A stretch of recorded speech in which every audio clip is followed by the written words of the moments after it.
Well, several flights to help Americans evacuate Haiti are expected to land in the U.S. over the course of the day. Now, those evacuations coincide with new attacks near the Haitian capital of Port-au-Prince. The capital has descended into chaos as a result of widespread gang violence, and there's instability throughout the country. And we want to bring in now CBS News national correspondent Manuel Bojorquez. He's in Santo Domingo, the capital of the Dominican Republic. So tell us, Manny, you're there at the airport. We can see the planes behind you. What are you seeing and hearing right now?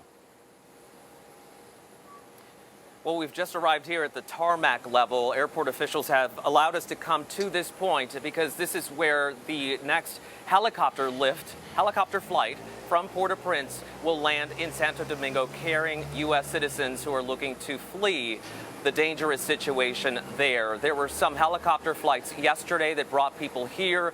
The goal is to get people out of Haiti and then here to Santo Domingo, where they can then arrange their own travel, whether they want to stay in this country or find a commercial flight to get to the United States. There was also the second U.S. chartered flight out of Cap Haitian in the north of Haiti, where U.S. citizens were flown to Miami.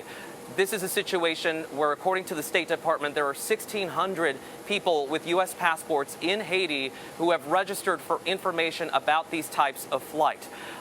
Getting here will be a huge sigh of relief for people, but you have to remember that getting to these helicopters in the capital is not easy. It is, in fact, very dangerous. So even if you're looking to leave and you've been cleared to leave, there may be instances where people cannot make these flights. So we're waiting to see who comes off this flight right now. And Manny, what's interesting is the State Department, I think last week, emphasized that they've had a level 4 travel warning for people in Haiti for a long time, meaning don't travel there, it's too dangerous. But for people stuck there, you mentioned 1,600 who've registered to get out. What more can the State Department do to get as many of them out as soon as possible?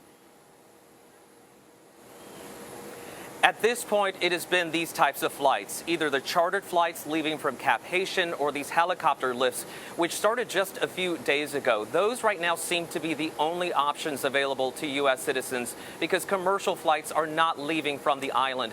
Many of these are Haitian Americans who travel back and forth. In fact, we spoke to people in Cap Haitian with their U.S. passports in hand who said, look, I have a medical condition. I need to get back to Miami. That's what I'm hoping to do now.